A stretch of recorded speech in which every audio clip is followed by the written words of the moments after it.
And I would, he did, and the little magnets with the phone numbers on, we had extra of those. And that people just Let's bring this meeting of the Manitou Springs City Council special meeting to order. Can the clerk call the roll, please? Yes. Council members Judith Chandler, Present. Julie Wolf, Here. Natalie Johnson, Here. Nancy Fortune, Present. Michelle Weatherholt, Here. Mayor Pro Tem John Shada, Here. and Mayor John Graham is absent, excused. Thank you. Can I have a motion to approve the agenda? So moved. Second. Can we just do a quick voice vote in terms of whether this And I'm is sorry, I approved? was bringing that up. Can I get the who motioned and seconded again, please? I move to approve the agenda as presented. Thank you. Second. Thank you. There you go. All in favor, just please say aye. Aye. Thank you. Our first item is a presentation of the Hiawatha Gardens update. Who's going to do that?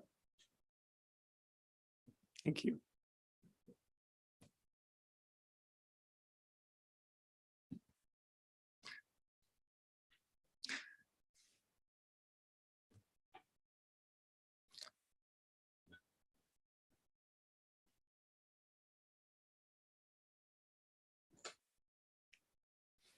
If everybody from right to left can just introduce themselves so the clerk has that for the record, I'd appreciate it. Thank you.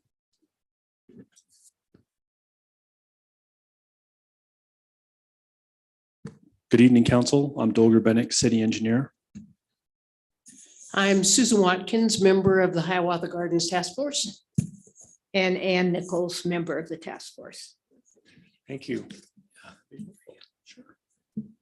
Good evening. We're here to present and give our, I don't know if you can say bi-monthly update on the status and the progress we've made for Hiawatha since we met with you last time.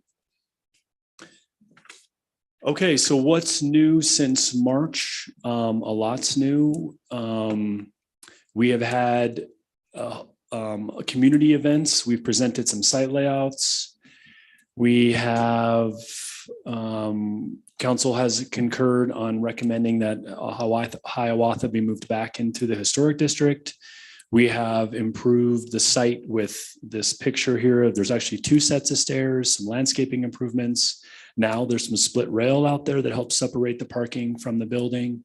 We've also added parking stops to help give order and delineation to the dirt area for some interim temporary parking. I did reach out to Drury Brothers, which is the roofing company that did the original or the most recent re-roof of Hiawatha. And we're currently trying to get their contract signed to have them come and stitch in the triangle section on the south side of the building that you can see from the avenue. So we're hoping to have that work done and have that area stitched in. And then as you can see at the bottom there, Crane is putting out a call to artists this month with hopefully with a plan to have a mural painted by July. If you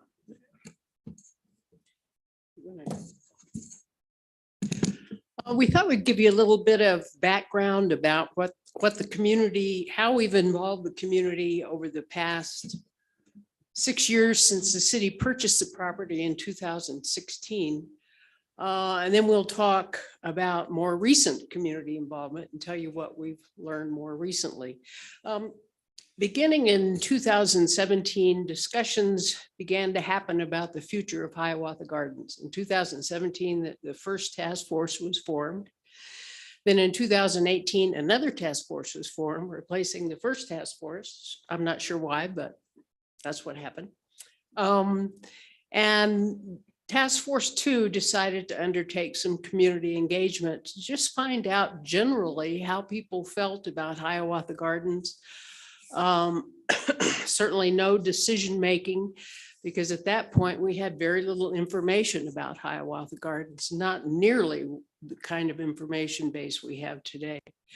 So in September 2018, Task Force 2 hosted a community open house and just asked people what they were excited about when it came to Hiawatha Gardens and what they were concerned about. We had good attendance, lots of energy, lots of ideas. So we took those ideas, the task force took the ideas and other ideas that had been submitted to the city and developed a list of 14 potential scenarios at Hiawatha Gardens. Everything from saving the building and doing a market there to tearing the building down and making the whole thing a parking lot, just a range of different options.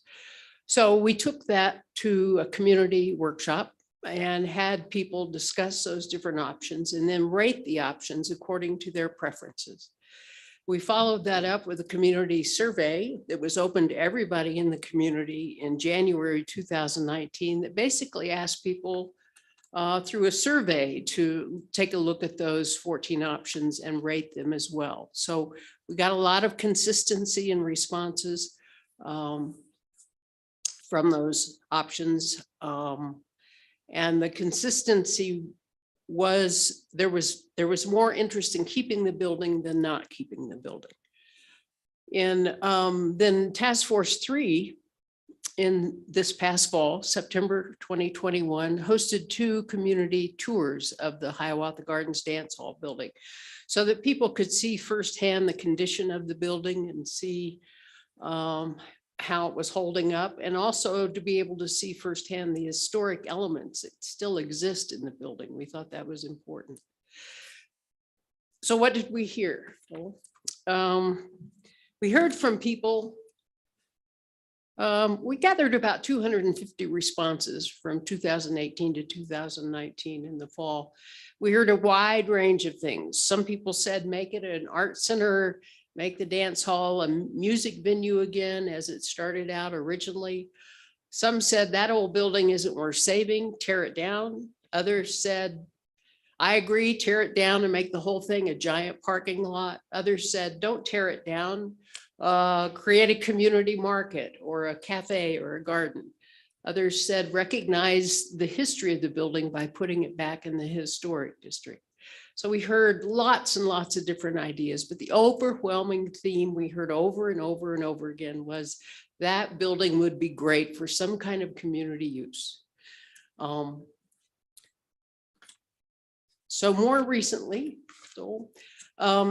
community engagement has involved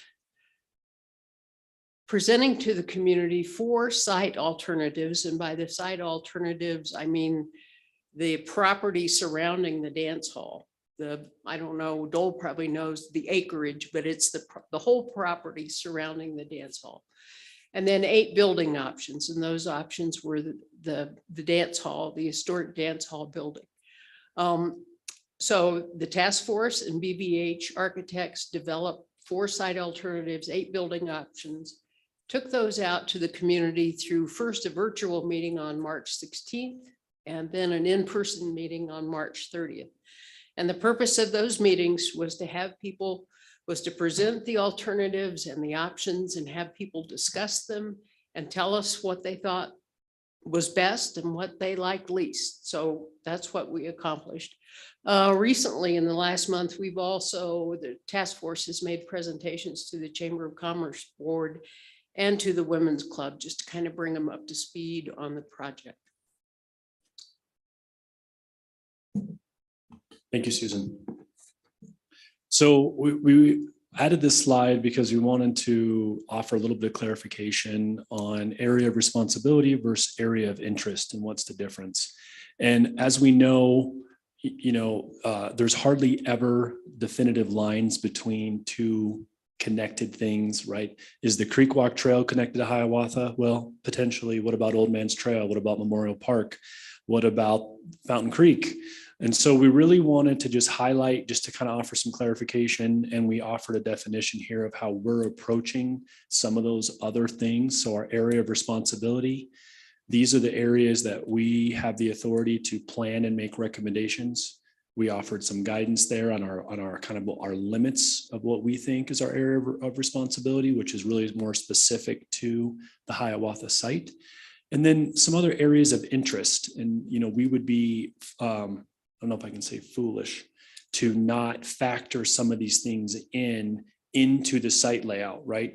I think that we can, when I say we, I think government can get into trouble when they do something without understanding the ripple effects and the consequences of those things. So our area of interest for us are areas that the decisions that are made on the site of Hiawatha could potentially affect and impact other surrounding things. And so these are some of the things that we identified here. We won't really make decisions on them, but we definitely want to be tuned in to the potential impacts. So things like, you know, Old Man's Trail, right? How does that roadway operate? I mentioned Creek Walk, neighborhoods near Memorial Park, Memorial Hall, and, you know, any other related potential parking areas. Okay, so just as a recap, again, there's no new information here that we're presenting. We're really just trying to kind of conclude with you all and update you on how the community engagement went, the feedback, and then kind of where we are now. So I won't go through the 4 site alternatives again. They're the exact same we presented originally. These are what we presented to the community. Slides cut off awkwardly.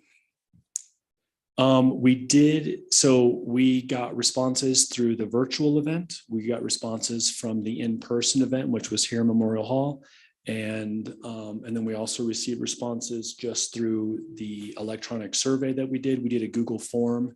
And I mentioned last time that we actually created that and managed that in-house, which I think was a first for Manitou. So I think that we'll continue to do that. Oh, thank you.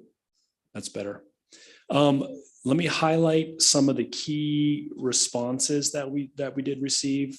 You know, when we say words like most and generally, that's really all it means. We're not saying every or always in this. So most of the responses prefer a large plaza to the west of the dance hall. And when we say plaza, we mean like an open mobility type space. No parking, no driveways, just kind of an open hardscape / you know, landscaped area type thing. We received support for the building to the north of the building. So you can see the 2 side layouts on the bottom. Most of the responses favored the bathrooms on the north side of Hiawatha attached to the building, or just adjacent to the west, also attached, but with like sort of a, you know, what do we call this? Breezeway. Thank you. You know, things that we did hear, we also heard negatives. And one of the things that really the community responses were opposed to were putting the bathrooms along the creek. They felt like the creek view shed was critical, and to block that view shed with bathrooms and big buildings was not favored at all. So, you know, it's actually very nice to have the strong, overwhelming negative things, because we can start crossing things off the list and focus on, you know, the preferred alternatives. You know, you heard by Susan's comments that, you know, the responses varied, but, you know, we did hear some people want to minimize any of the footprint around the building and the plaza to maximize parking, while others wanted to minimize parking and offer as many amenities and other improvements that we could. At a minimum, no matter what solutions we do, there will be a mobility hub, and there will include some form of, you know, bicycle amenities, pedestrian amenities, you know, bathrooms. It's really just a matter of exactly where they go and how big they are, and how they interact with Old Man's Trail, which I'll highlight here in a minute. So I know it's a little bit confusing. It is for us at times, because we have the 4 separate site layouts, which is really kind of outside of the building footprint. And then we proposed 8 building options. So we really overwhelmed everyone with content, but I think it was good because I would say consistently the community reviewed everything and had pretty value added comments. I think even things we didn't see coming, they would provide comments to. So, you know, just to kind of go over some of these, just general feedback we received. You know, there was not a lot of consistency on how much space the building should accommodate. You know, it was anywhere from 429 people to 920. The square footage, the reason why those range is because that's how much square footage would be of like the open functional space versus committed to potential storage or a warming kitchen, things like that. Everyone seemed to understand and appreciate the idea of a warming kitchen and storage. You know, you got to have storage for tables and chairs and other amenities, that kind of thing. You see that the bathroom discussions there. We did bring up the idea of a parking office at Hiawatha, and consistently the community felt that that was a great idea. There was some debate whether it should be inside the building or separate, detached from the building. There's pros and cons of both. I mean, if it's in the building, it's there, you have someone inside the building overlooking things and keeping things locked and secured. If it's outside, you can keep the building locked and then only offer access as you need to bathrooms. But consistently, the community felt like having the parking office there, would there be some accountability to behavior? Since that is a large parking lot, there's a lot of people coming and going, they'd be a good resource to be asking questions, or could be some guidance. You know, it would potentially also free up space here at City Hall, that space then could be turned into other uses. So if I had to go on a limb, I would say that one of our recommendations would definitely be to include the parking office within the footprint of the Hiawatha site somehow. It seems like that really meets a need. But I mean, it's up to the community. We consistently heard that a covered patio on the south side of the dance hall would be very valuable. It's creek frontage. You know, there's discussion whether it's open, if it's covered, if it's glassed in, if it's screened in. So those are the kind of fine tuning that still needs to happen. But what we really wanted to do is just understand how the community wanted to see the space and use the space. And I also said it again, but to rule out any kind of deal breakers that really are not, so we don't waste time and energy trying to develop or design something that really is not going to work for the community.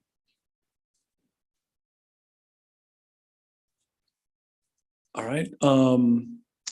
So we've already highlighted a couple of these things. We definitely think the bathroom should be on the north or northwest part of the building area-ish, you know, north of the plaza, around that.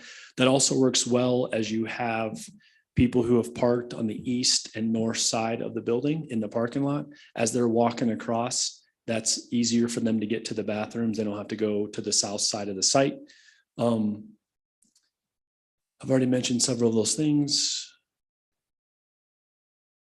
And would you mind scrolling that presentation up just a little bit again? Oh,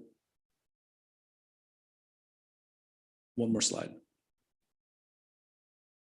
So the other things is people recommended some hybrid designs. You know, a mobility hub still has to be defined, but we definitely want it to meet the multimodal needs of the community, non-motorized transport, you know, things like that. There's talk, a great deal of interest in trying to have some community focused and art focused use of the dance hall and even the surrounding site a little bit. You know, if we can make it, if we can kind of incorporate what Manitou does well, highlight some creek access, minimize through design potential safety issues with vehicles, pedestrians, micromobility users. You know, unfortunately, this site is on the northeast corner of Old Man's Trail and Manitou Avenue. So if people want to get from the site to downtown, they have to cross Old Man's Trail, right? So how can we make that crossing as efficient and safe and high visibility as possible? So those are some things we're looking at, some site layout options. And then lastly, you know, this is something that we always need to be paying attention to. You know, and this is also one of the benefits of potentially having the parking office on site, is that things like trash and litter and loitering, vandalism, things like that, hopefully maybe we could help reduce or minimize by having a presence there on site. We made quite a bit of effort to completely document every community response that we received and word for word, and we posted them on a 133-page document that we posted on the City of Manitou's website. So we encourage you, you'll have to click this link and then do a few more clicks to get to it, but it's all there, what they said. And so anybody that wants to read through that's welcome to.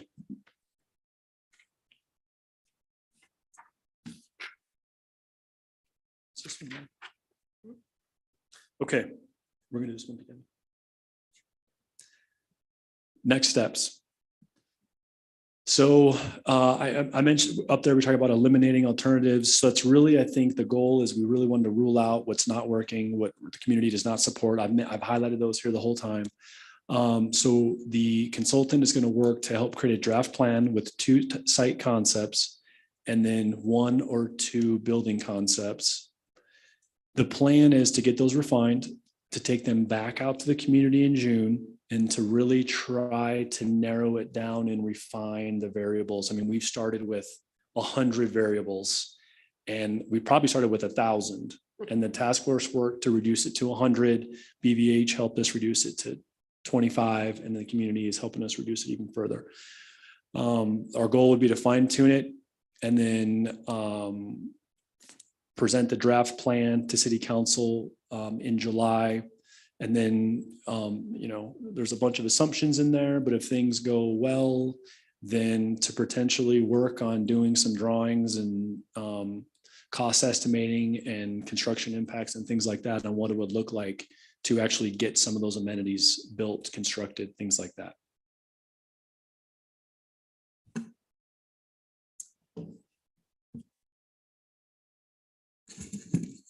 So it's kind of the end discussion on this. We have had a number of folks ask about the name Hiawatha. And we've done a bit of research, starting with Deborah Harrison, who probably knows as much about Hiawatha Gardens history as anyone. And in her view, she says she doesn't know why the original developer, Frank H.M. Smith, who built the Gentlemen's Club, picked the name Hiawatha Gardens. She assumed it was because the Song of Hiawatha, which was a very popular Longfellow poem at the time, was probably the impetus for him choosing that name. It is obviously not a local name. It's Iroquois, northeastern United States. And the Song of Hiawatha apparently was a very, very popular poem at the time. Hiawatha is a figure who has a pretty, I think, positive past in that he was responsible for combining 5 separate tribes into the Iroquois nation.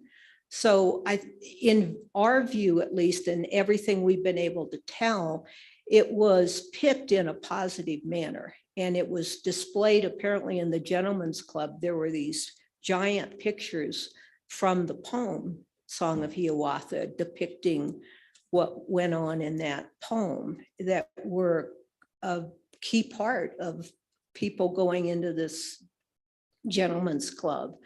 So as we have talked with folks and tried to do additional research, I think what the conclusion we've come to is that we need to continue the discussion. There are a few people locally, including Don Godey, who has done a significant amount of research, especially into the Utes and Southern Utes, who were the primary indigenous group in this area. But our intent is to continue that discussion.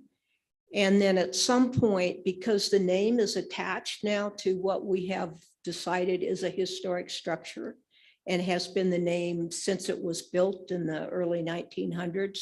So at some point, we are thinking we would go back to the Historic Preservation Commission and probably to History Colorado, who we would go to for grants to help rehabilitate the building, to see what their perception of the name is and keeping the name or not keeping the name. So this is sort of an ongoing discussion, and I think one we will come back to you all on at some point. But we're going to let the discussion continue within the community with those that have an interest, and we will keep apprised of what's going on and report back as it becomes important to do so. So thank you. I think. Thank you. Council questions? Judith. Thank you. So I generally think that the task forces have all done a really, really great job, especially with the community engagement piece. I remember going to both of those in-person meetings in 2018. It seems like a lifetime ago. In neither of those meetings, and maybe it's just old age setting in, I don't recall anyone at that time talking about a parking office at Hiawatha Gardens as a goal. So, and of course, just everyone probably knows I served for a time on the Hiawatha Gardens Task Force 3. I'm always interested in how these ideas get birthed and get traction. So I was also at the March 30th in-person meeting here, and it's interesting because my experience in people I talked to that evening was there was broad support for not having the parking office. So if there's one thing I've learned sitting in this chair, words like broad support, always kind of those vague terms kind of scare me a little bit. But so I just want to tell you that I think you where we are today is just a magnificent leap forward. I think a lot of the design ideas have merit. Me personally, I'm very, very supportive of restoring that original building to a community for community purposes. And in my opinion, having a parking office there does not represent the history of Hiawatha or what I would like to see as part of the community use of that. That said, I'm sure there's going to be more discussion ahead, but I'd like to see some raw numbers on the parking office being at Hiawatha Gardens. Other than that, I'm very interested in a lot of the design ideas. They were very good. Thank you. Judith, may I, and I don't have these numbers cemented in my brain, but as I recall, we quantified all the responses we got from both the virtual meeting and the in-person meeting. As I recall, about 65 to 70% of the responses indicated no support for a city parking office inside the dance hall building, but support for it in an adjacent building. So there was not broad support for taking up dance hall space for the parking office, but there was significant support for having it on an adjacent building. And you can find those raw numbers in the report we referred you to on the website. And So- this parking office would not be on the creek side. It would be No, it would be to the like the north. bathrooms to the Yes, north. it would be to the north. But truly, there was significant support for that. It was over 60%, as I recall. And I'm, Thank you. Any other comments or questions from council? Okay, thank you very much.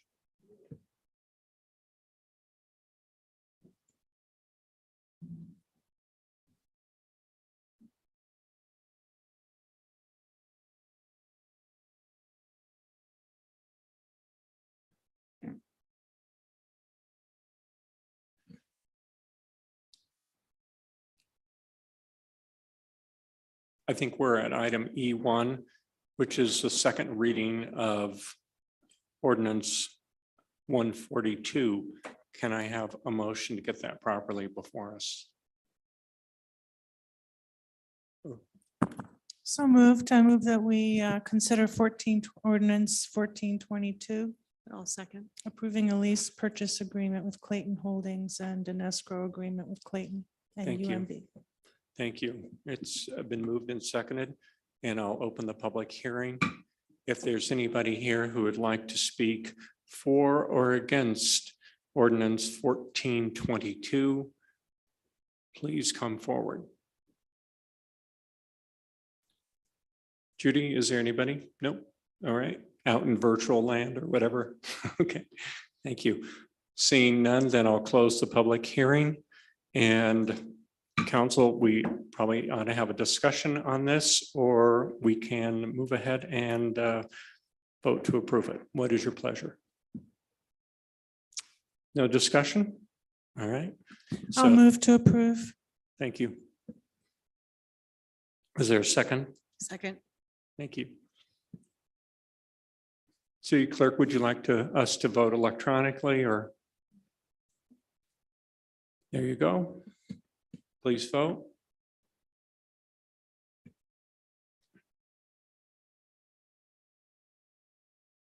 I have a unanimous vote in favor, 6-0. Very good. Thank you very much. And then Thank our- you. Then our next item of business is E2, which is the second reading of ordinance 1022. Is there a motion to bring this before us? So moved. And is there a second? Second. Thank you very much. And then I'll open the public hearing on this. This is the second reading of ordinance 1022, an ordinance of the city of Manitou Springs, amending chapter 6.34 of the Manitou Springs Municipal Code concerning restrictions on open fires and open burning. If anybody would like to come forward and speak to us, please step forward.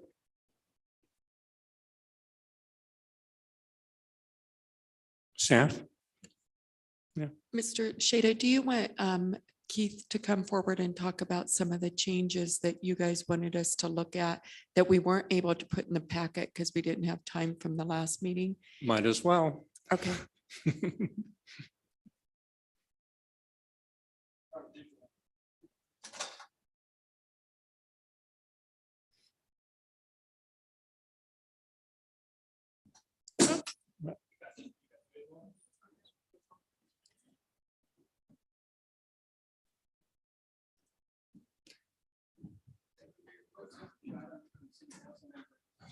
Please give your name and first and last name for the Okay. record. Thank you. First name Keith, last name Buckmiller, Deputy Chief, Manitou Springs Fire Department. I want to say thank you again to Mayor Pro Tem Chada and City Council members.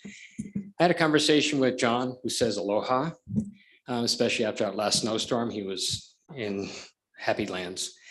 So we did a little bit of research. The boss and I drove through Manitou Springs to look and see what we had as part of the infrastructure for the smoking and the smoking receptacles. That tied with Leslie Lewis's help with getting us identifying where the smoking receptacles presently are. We have 5 metal, 4 plastic. But through our investigation, we found that we had 32 trash/recycle bins distributed pretty well throughout Manitou Springs. Thank you, Police Chief. And what we had discussion with was giving an overlay of where they're located, so you get an idea of how well they are distributed. And I'd like to give you an analogy of how far did the bear walk into the woods? And the answer is halfway. The other half is walking out. And this line here depicts the distance that you would have to walk, major distance, majority distance, actual distance that you would have to walk from one receptacle. Anywhere in between there, you're no more than that far apart from one of our trash receptacles. So we can get that. Emily, our GIS, has crunched those numbers and said that we have 140 feet between each one, which is like the 40-yard line of a football field. But half that distance is 20 yards. And that's the distance that's depicted here on that line that we've shown. Can I go to the next slide, or do I do it here?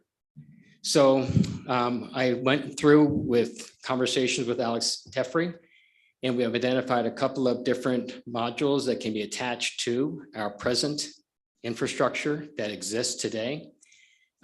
This is the most expensive one, I believe, which would cost $2,500 to install those on every one of our trash/recycling bins, which would make it a lot more easy and a lot more convenient for people to dispose of their cigarettes. Again, with the help of Leslie, we were able to determine through Jason that on the weekends, we have about 25 butts distributed or put out in planters and not in the correct places. And Jason's having to pick those up. And through the week, it's about 25. So I guess the answer is cancel weekends, and we'll have a great reduction in our butts in town. But the other answer would be to give them a place to stick those butts. And that would be what I would suggest happens. And with that kind of a cost, we would make it more difficult for them to put it in the wrong place than put it in the right place. Our biggest concern from the fire department is them putting cigarettes into planters, which have got compost, mulch, different degrees of decay in roots and vegetation. And the container in which the planter is housed is usually made out of wood or plastic, which are both combustible products. So if we can deter them from putting cigarettes into planters, that would be a leap for us in terms of safety.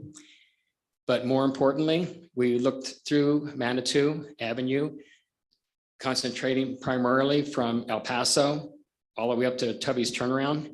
And we found that we have great amounts of asphalt, curbing, concrete, sidewalks, gravel, and tree planters, which are non-combustible and gives us great comfort knowing that we really don't have a fire threat in those areas that would be of concern for smoking or smoking carelessly. And the opinion of Fire Chief Forsett was, and myself, was that those areas don't create any concern for us in terms of a cigarette butt getting loose and getting to create a problem for us. I think the bigger issue we would have would be a overfilled gas card that would be expanded in the heat of the summer and overspill fuel into the curb and gutter. But that problem would exist everywhere in Manitou where the sun shines.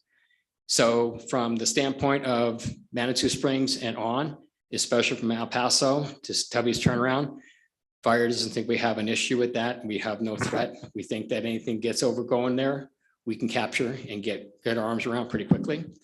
As far as El Paso Boulevard East, I think the odd addresses would be the only ones that really cause us concern.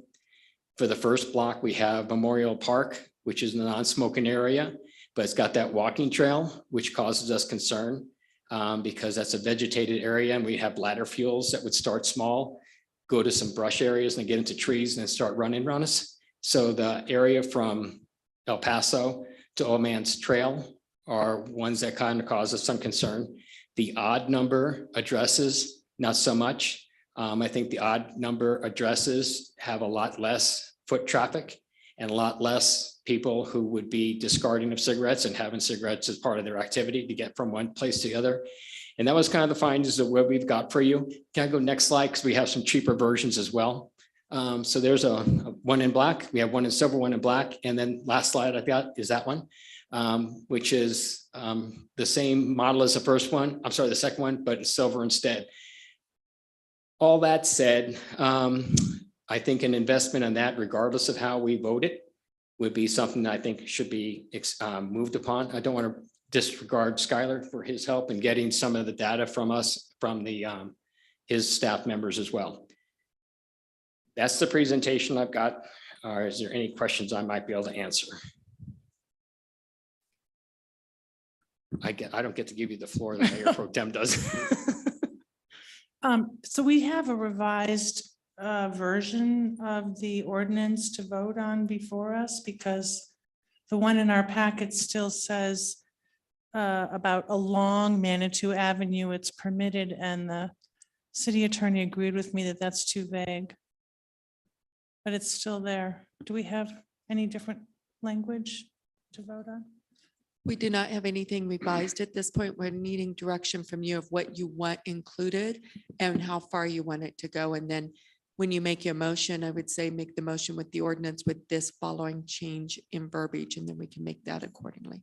Thank you. And to make that clear, Councilwoman Wolf, I believe that on page 66 of the public packet, number 2, there is a red line suggestion there. Did you look at that? Oh, I'm sorry. I'm on the So- other packet that's in the. I'm on, my packet says page Okay, 3. I'll just read that for the record here. Thank you. Number 2, it says outdoor smoking, and I'll read what is kind of the red line change. Outdoor smoking of any tobacco product or similar material in cigarettes, cigars, or pipes is prohibited, except that smoking is permitted within, and then fill in the blank, feet of a city-approved disposable receptacle at city-approved locations.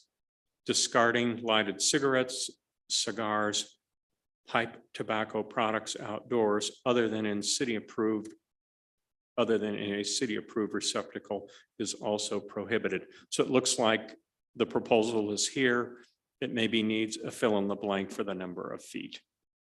Oh, thank you so much. I don't have that in the packet. So then Keith, do you have any suggestions about what that number should be as to how many feet a smoker should be standing while, to this receptacle while enjoying the cigarette? As the receptacles are presently located, I think you're speaking about once we have those attachments applied. I think that the distance that's demonstrated by that cord is about the distance that would take for somebody to smoke a cigarette. So I don't really have a dog in the fight to say that they need to be 10 feet from it, 20 feet from it, because they're going to be walking, visiting, seeing, sightseeing and such like that. So I don't have a personal preference as to how close they need to be to that receptacle. And as far as the police chief goes, I really fear them having to enforce somebody being outside a boundary, how we're going to mark the curbs or how we're going to mark the sidewalks. The fact of them discarding them improperly, I think that is where we have our biggest issue. But I think if we do our due diligence and give them the opportunity to discard them correctly, I think that issue will go away and alleviate a lot of the workload of the police chief and his crews. So I really don't want to land on, and nor does John Forsett, Fire Chief John Forsett, want to land on a specific area, color coded curb or whatever, because I think 70 feet is a pretty fair amount of time or distance. And that's as far as they're going to be away from any particular receptacle at any particular time. Thank you. In that case, I'd be interested to know if council would be interested in rewording that sentence to say something about you can still smoke on the sidewalk on Manitou Ave between whatever it is, blank location through the blank location. I don't know if it's El Paso to Tubby's or how you want to define that, but it sounds like that would make it easier for the police to enforce, and it doesn't bother the fire department. So that would be my suggestion. Council, any other questions for Keith? Okay, yes, please. Yeah, Nancy. yeah. First. Mhm. Oh, just that the wording in 6.34070(2) leaves out on the last sentence, city approved receptacle. In the red line version, it's just, I think it's just, they left out the words, that's all. That would be an oversight. I think that any receptacle or any attachment we do would be rated through the Underwriters Laboratory, which is an independent organization that has no stake interest in the outcome of things. So yes, I think that having a city approved receptacle would be a very good adjunct. Is that what you're asking? Yeah, no, actually, I'm just pointing out that the language for stage 1 is not identical to the language for stage 2, and either I missed something or it was administrative oversight. That might have been the focus was on the stage 2 and the heightened sense of fire danger, but that language should be in all stages. If we have a approved container for cigarettes, I think that language should be part of regular ordinance, fire restrictions. Okay, so I would just recommend adding the words other than in a city approved receptacle be added to the stage 2 fire ban as well. Yes, For please. disposal. And my other question is, and I flat out don't know the answer to this, but I thought that there was some overriding ordinance law, whatever, that precludes you from smoking in front of, within a certain amount of distance of stores and restaurants and so on. So do we have to include that language in here as well? That, or some language to say,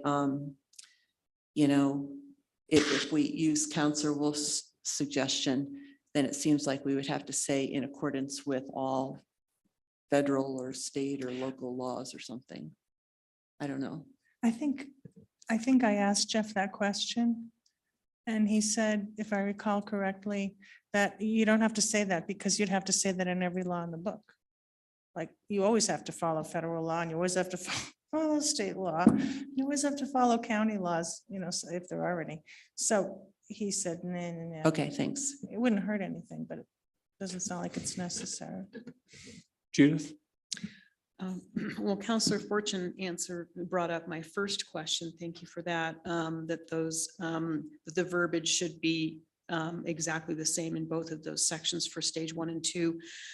But I just wanted a point of clarification for what Counselor Wolf brought up. So are you saying that instead of having a certain foot requirement, that we just go back to an area that is permitted and not worry about, is that, I just wanted to make sure that I understood what you were proposing. Okay, thank you. Mayor Pro Tem Shadow? Yes, miss. Hold on.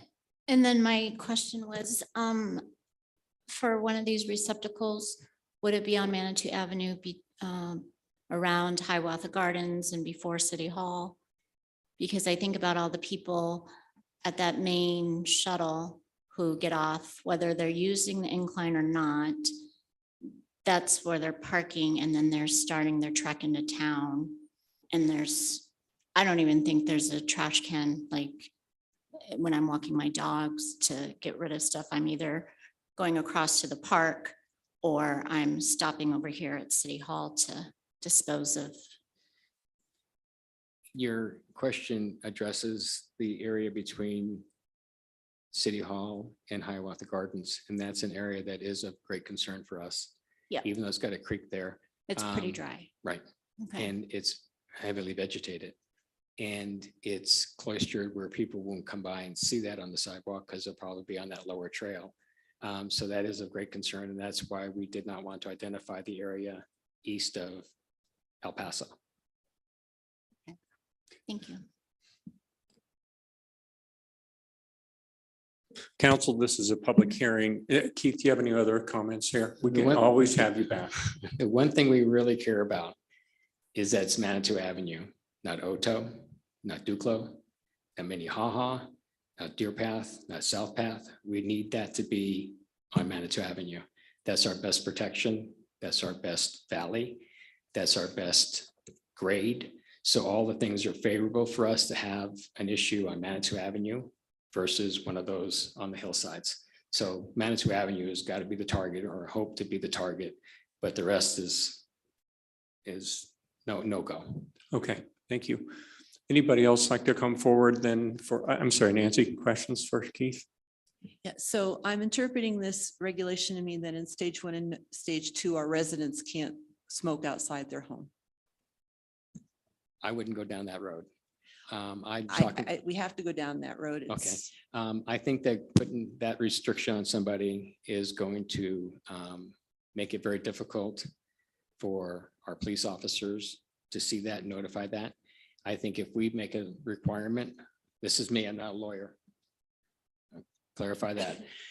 But I know that we want to, the fire department wants to recognize what we have deemed to be a safe place for people to smoke. If someone wants to step outside those boundaries, they would be stepping outside those boundaries and taking the risks on themselves, as we did with the skateboard park, making a requirement to wear a helmet, although we know that in a high percentage of time they're not. But we have done our due diligence to say, this is what we've identified as being a safe practice, and this is what we identified as not being a safe practice. And for us, we've identified what we think is a safe practice, and I think that you all will have to make the decision as to people's homes and the motels along Manitou Avenue that are not part of the 600 to 1000 block. Thank you. Thank you, Nancy. Are you finished there with that? That's what it says now. So I know it's difficult to enforce. I'm all for no smoke after smoking at all. That's what I would have preferred, but I will go along with this. But I just want it to be clear that the way it's written, whether anyone finds it difficult to enforce or not, and I acknowledge that it is difficult to enforce, no matter what we do, it bans anyone from smoking. At this point, it sounds like the direction we're going in is on Manitou Avenue between, what's this road? El Paso. El Paso and Tubby's turnaround. Tubby's turnaround. 1000 block. Yeah, Thank you. Yeah. So I'm just bringing that up as we go to clarify this, we need to keep that in mind. That's And Councilwoman Forum, I think that that's very astute of you to pick that up. And in fire level 2, we don't even let them use their chimneys or things like that. So that would then complicate things to say, we're in a level where we have very explosive fuels and we want them not to have, if we can restrict them from having their chimney and their fireplace in their yard, I can see those going hand in hand with cigarettes as well. I think level 2 is a significant difference than level 1. And I sure appreciate that commentary from you. Okay, thank you. Anybody else like to step forward and speak to this issue? This is a public hearing on this.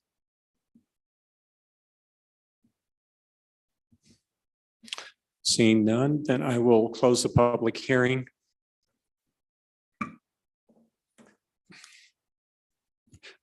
Council, it's my thought that instead of putting streets in here, if we just come up with a reasonable thing of like 15 feet from a city approved receptacle, it seems like to me that gives a lot of flexibility. It would seem like to me, almost in a sense, that if you would purchase one of these city approved receptacles at your home, it seems like to me, if you would be within 15 feet of it, or whatever the amount would be, you know, you're in a safe distance. So it seems like to me it would alleviate, it would give essentially, I think, the staff and the fire department a lot of flexibility as to where to place these things, okay, as staff would see fit, as opposed to coming up with specific streets and whatnot. That would just be my thought, is that maybe we just stick to this wording, plug in a reasonable distance here into number 2. And as Nancy reflected, get the correct wording from the first citation of this on page 66, copied down to stage 2. Is that correct, Nancy? Yeah, thank you. That would just be my thoughts. Yes, please. I support that idea because one of the areas of concern for me is also the URA.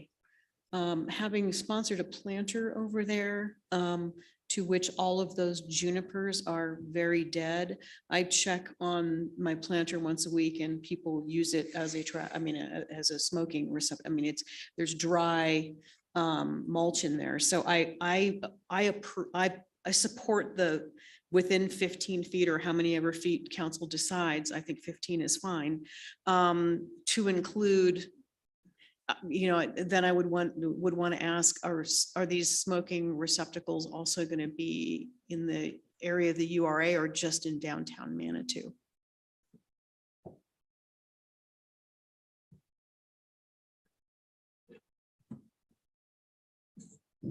They're wall mounted. They can be put anywhere. We identified the places that have planters / recycle bins because those are places where people already know. But they can be put anywhere. And I think that one of the things that we have to work on would be the signage or the attention draw, so people know where they're located so they can be responsible. So it seems like we've identified city approved receptacles, okay? And then basically it could just be a staff decision in terms of where they would go as to be appropriate. And then that way it seems like we're not constantly chasing our tails with streets and addresses and north side and that south side and everything. It gives us a little more flexibility. That would just be my thought. Okay, council, is there a motion to approve a certain set of wording? I've heard 15 feet to be plugged into number 2. And I believe does everybody have access to this red line version that I believe? Can you tell me how to get it? Because I just have the packet through the. It city should be the council very website. last items in that packet. Oh, So it it was is part the, of the packet. right, it was the original ordinance, which is what was asked to be brought back. It was the letter that was at the last meeting as well, and then it follows the letter. Oh, there it And is. that was what our attorney generated at the meeting last time. Thank you so much. So unless there's other discussion then, in terms of wording or whatever, somebody can make a motion and plug in the number of feet there and we can move along with this unless we've got more deliberation on this to do. Go ahead. Hang on, are you ready? I wasn't ready. See, I'm comfortable moving the ordinance, amending chapter 6.34 of the Manitou Springs Municipal Code with the addition of 15 feet and the correction so that both number twos read with the addition of the city approved receptacle. Okay, so to clarify that, then the wording in .70 is for number 2 is the same wording that we want copied up to .60. Is that correct? Is there a second? I'll second. Okay, any discussion on that motion? Are you clear on that, Judy? Okay. Can I, Yeah, yes, please. I have a question. You said that the motion was permitted within 15 feet of the city approved disposable receptacles at city approved locations. That's how you want it to read, correct? Right. Okay, so then we won't be able to go, are you saying, Mr. Shade, I just want to make sure, when you mentioned that they could have it at an individual house, you're saying we need to go and approve that as a city location then? No? Okay, Well, I guess what I was trying to say was, and I think Ms. Howell has a comment in terms of jiving in with what I think Councillor Fortune was talking about in terms of how this happens, you know, on other properties and whatnot. So do we need to, Nancy, do you want any changes to Sure, that I city would approved I would locations? suggest a friendly amendment to just remove the city approved locations and just leave it as a city approved receptacle, because that would make it easier for the police to enforce as well. Okay, is there, the maker of the motion would accept that? Yes. Okay, so could, is it Mayor Pro Tem. clear about what we would be removing in terms of the wording there? So if you'd like, I can Maybe, read what the yeah, wording Keith? would say. Yes, I would want to stress that we want to have it in an underwriter's laboratory approved container. I cannot imagine the scope of what people will come up with for well, them to put it I into a think container. this gives the fire department the discretion to decide what that approved thing is. Okay. So it seemed like to me as an administrative issue, and maybe our administrator would like to jump in here, but it seemed like to me this would give you guys the discretion to proclamate kind of an administrative policy as to what that is. And so you would just have to write that out. It seems like to me posted on the city website. This ordinance would give discretion to staff to create what that is. What is city approved? So you can put that wording in there, UL approved, or Okay. certain brands, or certain, whatever it would be, whatever your discretion is. Far be it for me to know what is an approved, you know, fire safe cigarette container. I understand that. Thank you. for And that. I don't think we probably want to get involved in enumerating that in here. Does that help you? Denise, is that? yeah, it does. I'm just asking some challenging questions because I want to make sure we do this ordinance correctly. So Judy, I need to ask, right now, there's no smoking in parks or city buildings, et cetera. By saying city approved, if somebody takes a city approved disposal, can they then smoke in a park because then it No, says? no, they that's city can't. approved? No, Okay, but Because there's already a law. That would be a layered law that says, we already are saying you can't smoke in certain areas. Okay. So this, I think, unless the attorney type here would like to look this and say that overrides that. Well, I was just thinking about the consequences or the pros and the cons of leaving in that language about the city approved locations. And one of the benefits of leaving that language in there, it seems to me that way if a local hotel calls or motel and says, we've got this city approved disposal receptacle. It's the same as the ones you all have on Manitou Avenue. And we'd like to put it outside our front door, or, at least 150 feet or whatever the state law is. The city would have to approve that location. And what occurred to me, I don't know the answer to this question, but I thought, gee, if the city is no longer responsible for authorizing the locations of these things, is smoking already prohibited on trails? I'm just thinking anyone could buy one of these things and stick it maybe someplace we don't want it to be. But maybe that's not a valid concern. Maybe all those potential areas already prohibit smoking anyway. So that's my question is it that bad if we just let it be with the city approved locations? I don't think the city would be inundated from lots of homeowners calling to ask if my back deck is an adequate location for me to put these things because I want to smoke and I don't want to smoke in front of my kids, or I don't think it'd be overwhelming, but that's one of the risks I think we take if we remove those words. I So agree. for clarity purposes, could the maker or the second of the motion or the friendlier person, could they read exactly what number 2 language is? So the clerk has that for the record. Outdoor smoking of any tobacco product or similar material in cigarettes, cigars, or pipes is prohibited, except that smoking is permitted within 15 feet of a city-approved disposal receptacle. And we're taking out at city-approved locations, correct? We're leaving in, okay, at city-approved locations, discarded lighted cigarettes, cigars, or pipe tobacco products outdoors other than in city-approved receptacle is also prohibited. Does that help you, the clerk? Yes. Thank you. All right. Michelle, Can I ask one more question please, before we vote? please. I was just thinking outdoor smoking, and believe it or not, people do smoke on the incline.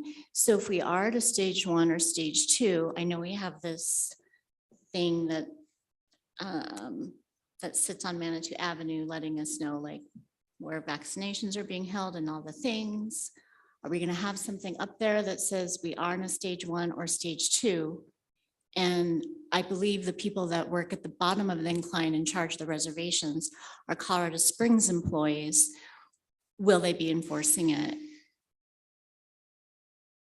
Well, I would imagine that, I don't know what kind of signage is up there right now, but it would be surprising to me there isn't signage up there that says that smoking is not prohibited at all times. That would scare me to death that anybody is smoking regardless of the season up there. And yes. We can, I don't know that either for sure, but I can reach out to Colorado Springs and ask them to put that up there. I can't imagine that they would not support that, so I can make that happen. So, Okay, thank you. Michelle, does that help you from an administrative standpoint, that we take care of it from that standpoint? Yes. And then Denise. I think smoking is prohibited on any parks or any of our trails, period, at any time, 24/7, regardless of the situation. And I would think that if any, I will go and look that up, but I would think that if that's not true, we probably need to get that cleaned up anyway. All right, are we done discussing this? Is there any more comments from staff or the public on this? All right, please vote. Oh, we haven't had a second, I don't think, to No, the. we had the second and the friendly Oh, amendment. pardon me. Thank you. Right.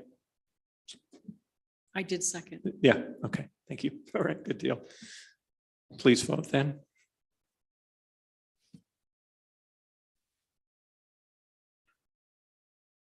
We have a 6-0 vote in favor. All right, very good. Thank you very much. All right, council, we are finished with our regular agenda. And given this is a special meeting, we don't have any other things on the agenda that we approved. And so I believe I need a motion for us to go into executive session. I move that we adjourn into executive session after a 5-minute break. Very good. I Is there a second? I second. All right, just please vote by hand. All right, that's been approved. Thank you very much. We'll have 5 minutes and then we'll wait until staff tells us we're ready to go from a executive session technology standpoint. Thank you.